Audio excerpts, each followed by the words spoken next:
Kita masih membicarakan tentang fasal yang menerangkan tentang macam-macamnya orang-orang yang murtad, keluar dari Islam.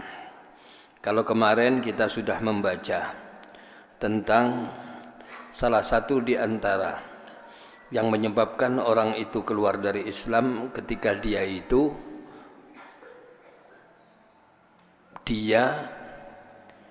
mengakui akan adanya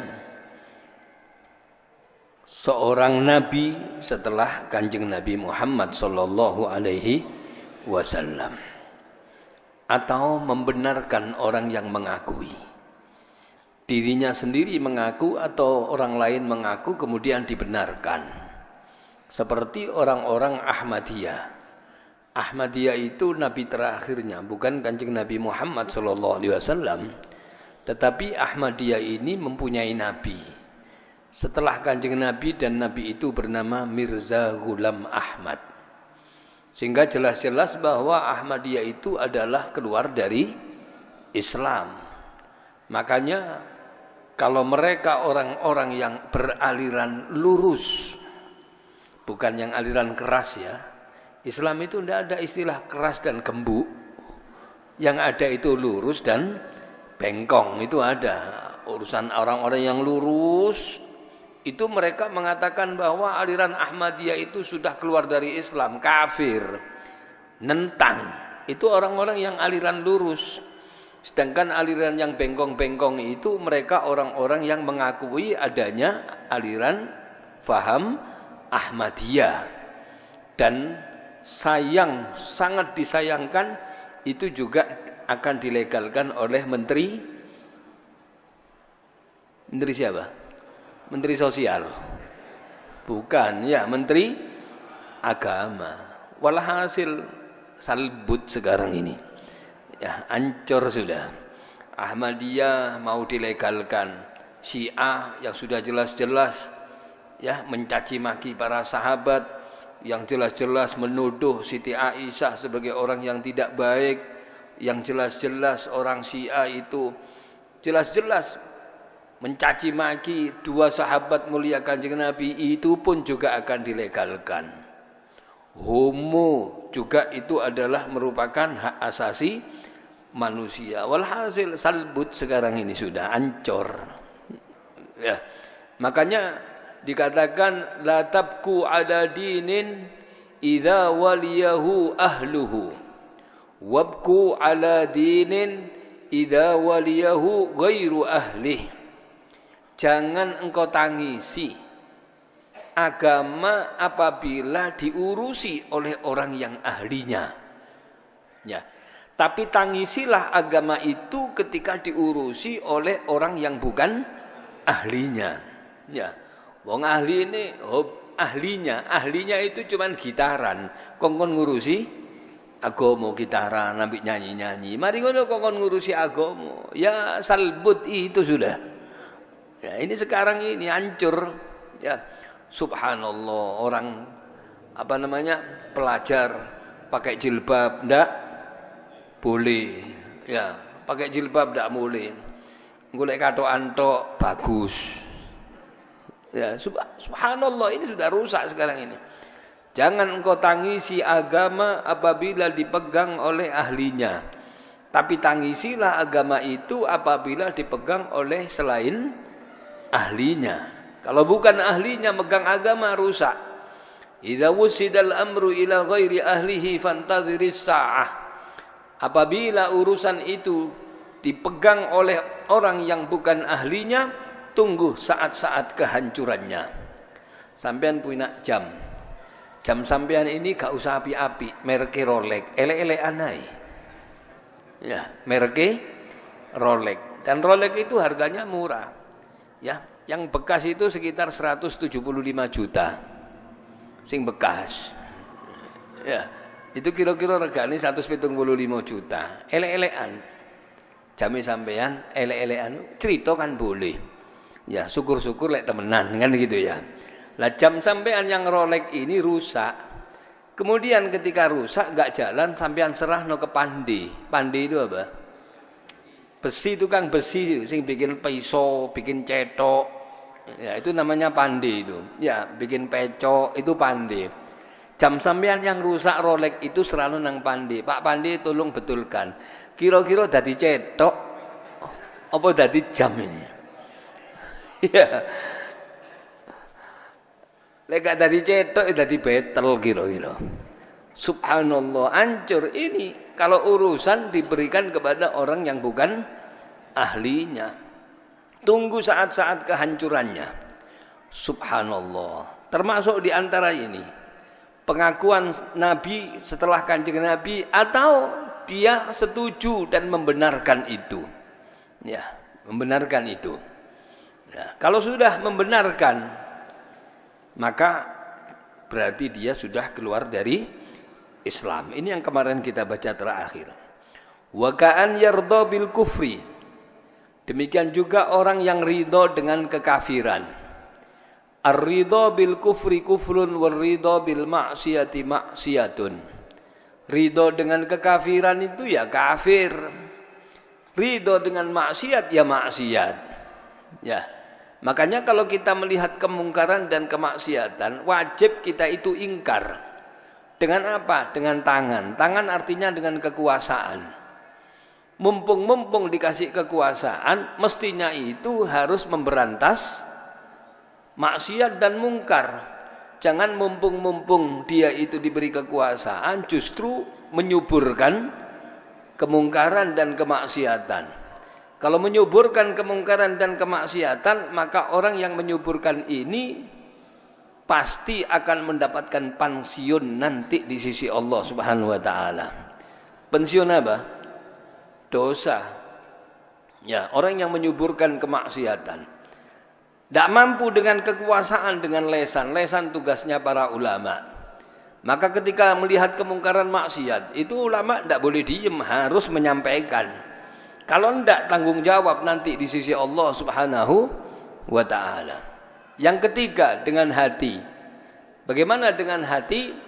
Dulu ketika kami ngaji kepada Ustadz Alwi Al-Idrus rahimahullah, beliau mengatakan yang namanya ingkar maksiat dengan hati itu adalah watajibu mufaraqatu maudhi'il maksiyah.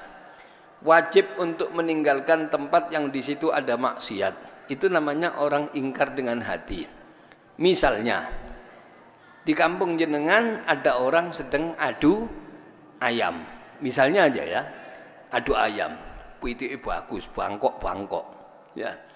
Sampean kalau berani ingkar dengan kekuasaan, cekelen pitike, mari kono gulune cukleken loro-lorone. Kalau enggak berani, pakai mulut. Ayuhan nas, ini haram ini. Berani enggak? Kalau enggak berani, pakai hati. Ya. Pakai hati itu apa? Tinggalkan. Ya Allah, saya enggak setuju dengan ini. Tinggalkan. Ojo ingkar dengan hati, ambil nontok. Bagus ini ya, Masya Allah. Ya Allah saya ingkar, ya Allah saya ingkar. Terus ingkar saya, ya Allah. Cangkeme terus artinya ingkar, gak nyambung. Ya, kalau yang namanya ingkar itu tinggalkan, jangan deket-deket. Takut nanti turun azab Allah sampean ada di situ katut malahan. Ya. Maka dinamakan ar-ridho bil kufri kufrun war-ridho bil maksiyati maksiyatun. Ridho dengan kekafiran kafir. Ridho dengan maksiat, ya maksiat. Ya. Walaupun dirinya seorang muslim, tapi ketika melihat anaknya itu dibaptis, ya, anaknya dibaptis, dia ridho. Ojo sampai ngeterno, ridho tok itu loh, wis podo kafir pisan. Paham ya? Viral kan? Ya. Ketika seorang anak dibaptis di satu gereja, bapaknya yang Islam mengantarkan. Bapak sama anak sama-sama kafirnya. Ya, kenapa? Karena bapaknya ridho, dalam keluarganya itu ada kekafiran. Ar-ridho bil kufri kufrun. Ridho dengan kekafiran berarti kafir. Wa ka'an yardha bil kufri. Kalau dia itu adalah seorang Islam berarti dia sudah murtad. Murtad sudah. Kaikrohi muslimin alaih. Demikian juga ketika orang itu memaksa orang Islam untuk menjadi kafir. Sudah, walaupun dia Islam. kafir dia. Au isyaratuhu alaihi bihi, atau pakai isyarat saja. Pakai isyarat. Gimana kalau misalnya seorang anak ini bilang kepada bapaknya, saya kafir pak. Bapaknya tidak jawab, tidak apa, pakai isyarat tok, mandu. Ya, sama, bedu antara si anak dan bapak. Au isyaratihi ala kafirin bi an la yuslim. Ada orang kafir kepingin masuk Islam. Kemudian orang si Islam ini ketika ditanya isyarat, dia tidak setuju. Karena lebih baik kamu tetap jadi kafir. Ya. Orang tua, anaknya mau kafir, orang tuanya Islam. Si orang tua ini kemudian memberikan isyarat untuk tidak perlu masuk Islam. Kenapa? Biar di rumah ini ada Bhinneka Tunggal Ika. Beragama macam-macam, yang penting satu rumah. Besok kita masuk surga bareng-bareng. Surga Mbah Muda. Ya. Tidak boleh. Ini sama dengan ridho kepada kekafiran. Dan dia sudah murtad itu. Memberikan isyarat kepada anaknya supaya tidak masuk Islam. Atau kaman italqini kafirin kalimatal Islam idza talabahu. Ada orang kafir kepingin masuk Islam. Saya kepingin masuk Islam.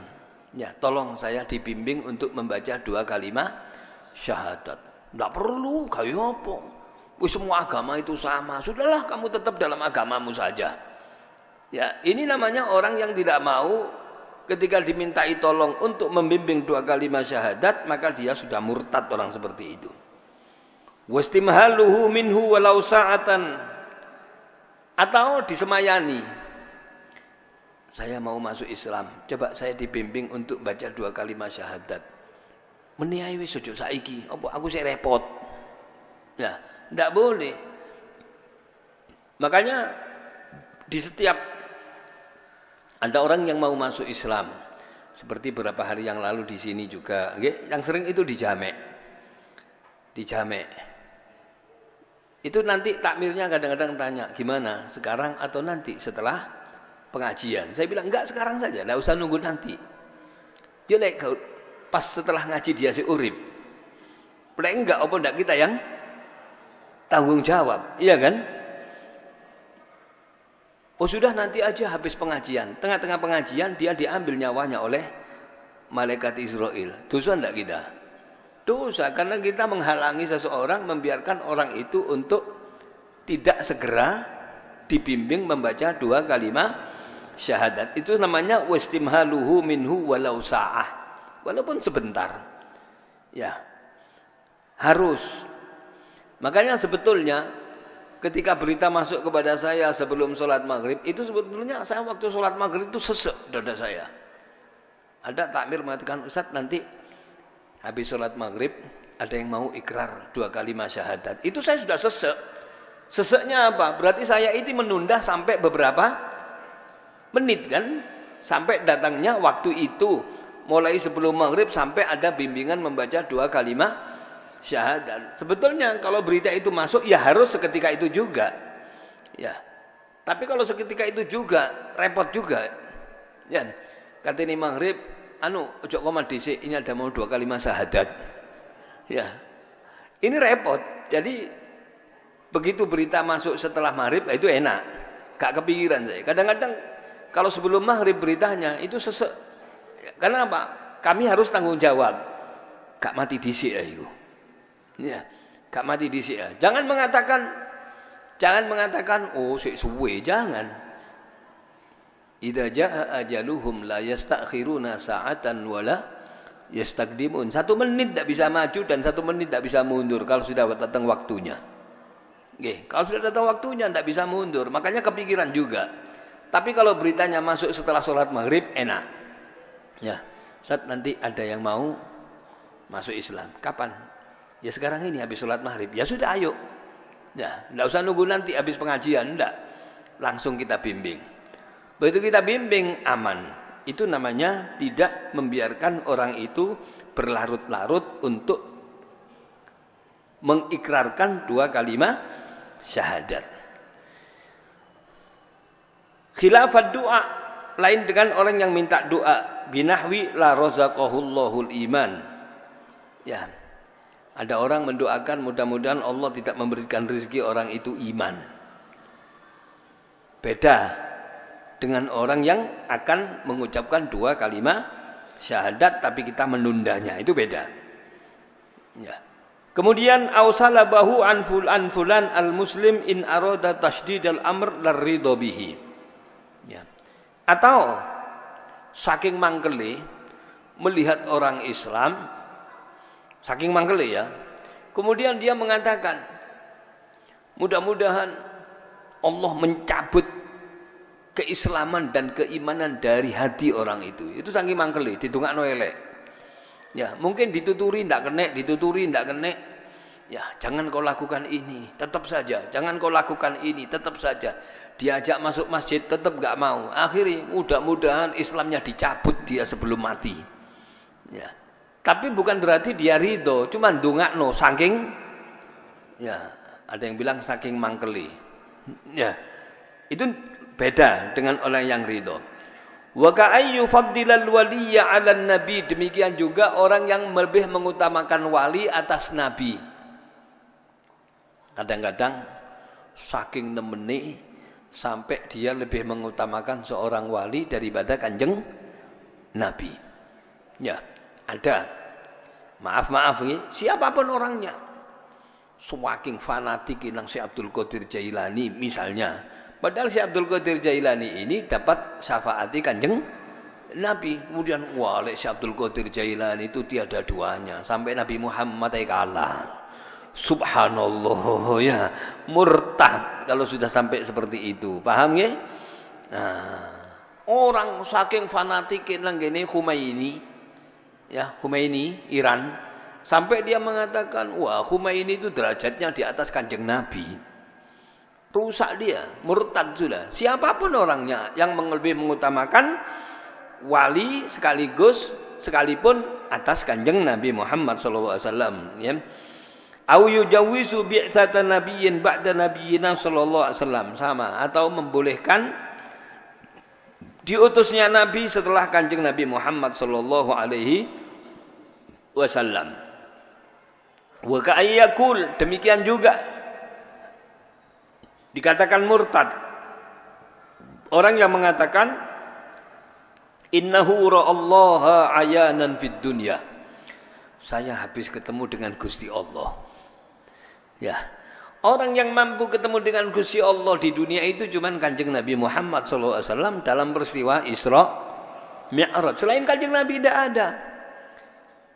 Rasulullah sendiri yang menyatakan itu, innakum lan tarau rabbakum hatta tadkhulul jannah.